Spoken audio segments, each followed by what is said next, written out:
दोस्तों, मैं आज अंकित कुमार पुनः आपके सामने कल जो टॉपिक हमने स्टार्ट किया था उसको आगे बढ़ाने आया हूँ। कल हम लोगों ने पढ़ा था कि इतिहास क्या है और इतिहास को क्या से हम जाने और इतिहास में हमें क्या जानना है। आज हम लोग जानेंगे लोग कहाँ रहते थे। तो लोग प्राचीन काल में नदियों के किनारे या पहाड़ियों के गुफाओं में रहा करते थे। उदाहरण के लिए दोस्तों, नर्मदा के किनारे पर लोग रहा करते थे। लोग उत्तर पश्चिम में स्थित सुलेमान और किरथर की पहाड़ियों पर रहा करते थे। लोग पूर्वोत्तर में स्थित गारो, खासी, जयंतिया, मिसमी तथा नागा की पहाड़ियों पर रहा करते थे। सिंधु तथा इसकी सहायक नदियों के किनारे पर रहा करते थे। गंगा तथा सोन नदियों के किनारे पर रहा करते थे। मध्य भारत में लोग सतपुरा तथा विंध्य की पहाड़ियों पर रहा करते थे। दोस्तों, अब हम लोग नदियों के किनारे पर लोग कहाँ रहते थे उसे हम विस्तार से अध्ययन करने जा रहे हैं। लोग नर्मदा नदी के किनारे पर रहा करते थे। यहाँ पर लोग कई लाख वर्ष पहले से रहा करते थे, इसलिए हमने दोस्तों लिखा है कई लाख वर्ष पहले से लोग नर्मदा नदी के किनारे पर रहा करते थे। ये लोग कुशल संग्राहक थे जो अपने आसपास के जंगलों की विशाल संपदा से परिचित थे। यानी दोस्तों, वो ये लोग वैसे लोग थे जो इनके आसपास जो जंगल के उत्पाद हैं उन्हें अच्छी तरीक़ा से जानते थे। ये लोग किसी एक स्थान पर नहीं रहते थे बल्कि खानाबदोश की तरह रहते थे। दोस्तों, यहाँ पर खानाबदोश का अर्थ ये होता है कि ये लोग घूम घूम कर अपने जीविकों का पालन करते, यानी भोजन के लिए जगह जगह घूमते थे। ये लोग भोजन के लिए जंगलों के उत्पादों पर ही निर्भर करते थे। यानी दोस्तों, ये लोग अपना भोजन स्वयं उत्पादन नहीं करते थे बल्कि अपने भोजन के लिए जंगल के उत्पादों पर ही निर्भर रहते थे। जैसे जंगल में उगने वाले कंदमूल को इकट्ठा करते थे। कंदमूल वैसे कहते हैं जैसे कि किसी जंगली पौधा के जड़ या उसके तना को कंदमूल कहते हैं। फल इकट्ठा करते थे। दोस्तों, इन लोगों का जीवन शिकारी जीवन था, यानी ये लोग अपने भोजन के लिए दूसरे माध्यम के रूप में शिकार करते थे। दोस्तों, दूसरा पॉइंट मेरा इसमें होगा सुलेमान की पहाड़ियों पर रहने वाले लोगों पर।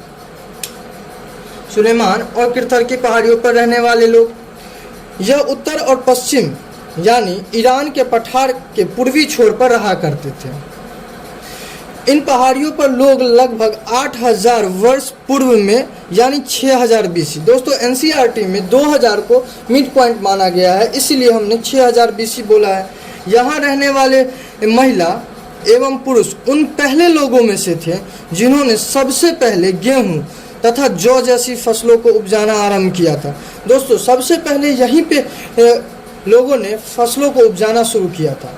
वे लोग जब फसलों को उपजाना आरंभ किया तब एक जगह पे उन्हें रहने की आवश्यकता पड़ी, इसीलिए वे लोग एक स्थान पर टिक कर रहने लगे, जिससे दोस्तों गांवों का निर्माण होने लगा। इसी प्रक्रिया को हमने कहा कि गांव का निर्माण प्रक्रिया आरंभ हो चुका है। ये लोग पशुपालन भी करना आरंभ कर चुके थे। इसके साथ ये लोग भेड़, बकरी, ऊंट का पालन किया करते थे। दोस्तों, दूसरा मेरा सबसे महत्वपूर्ण है गारो तथा विंध्य की पहाड़ियों पर रहने वाले लोग। गारो की पहाड़ी, दोस्तों गारो की पहाड़ी उत्तर पूर्व में स्थित है। यहाँ पर सब कृषि का विकास हो चुका था। दोस्तों, कृषि के विकास होने से व्यापार बढ़ा। अब यानी लोग वस्तुओं का आदान प्रदान आरंभ कर चुके थे। इस समय पर ये लोग एक अस्थायी जीवन भी जीते थे। दोस्तों, यानी यहाँ पे भी गांव का निर्माण होना शुरू हो चुका था। विंध्य की पहाड़ी पर दोस्तों मध्य भारत में स्थित है।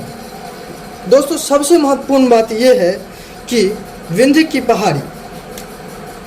पहाड़ी जहाँ सबसे पहले चावल एवं गेहूं का उपजाना आरंभ हुआ, वे विंध्य के पहाड़ी के उत्तर में स्थित है, यानी गंगा के आसपास के क्षेत्र में स्थित है। दोस्तों, अब हम अगले दौर पे चलते हैं। यहाँ हम पढ़ेंगे सिंध। नेक्स्ट पॉइंट है गंगा एवं इसकी सहायक नदियों के किनारे पर मानव सभ्यता।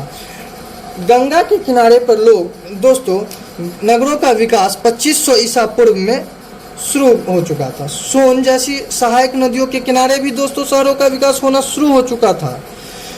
पता है दोस्तों, कुछ शहरों का विकास समुद्र तट के किनारे पर भी हो चुका था। सबसे महत्वपूर्ण दोस्त बात यह है कि गंगा के दक्षिण, यानी कि जो गंगा के दक्षिण पार्ट है उसके आसपास का क्षेत्र में जो है उसे हम मगध साम्राज्य के नाम से जानते हैं, मगध साम्राज्य। अब हम दोस्त मगध साम्राज्य का विस्तार से अध्ययन करने जा रहे हैं। मगध साम्राज्य सबसे पहला शक्तिशाली साम्राज्य था जो कि 6000 BC में स्टेबलाइज्ड हुआ। यह बौद्ध काल का समय है। इसे क्रांतिकारी युग भी कहा जाता है, 6वीं शताब्दी ईसा पूर्व को। दोस्तों मगध में व्यापार का विकास हो चुका था।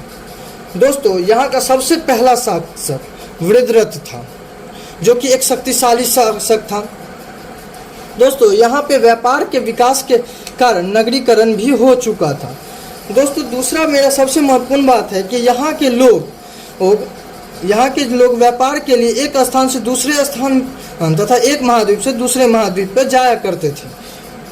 दोस्तों अगर मेरी जानकारी आपको अच्छी लगी हो तो मेरे चैनल को सब्सक्राइब और लाइक और शेयर करें। धन्यवाद।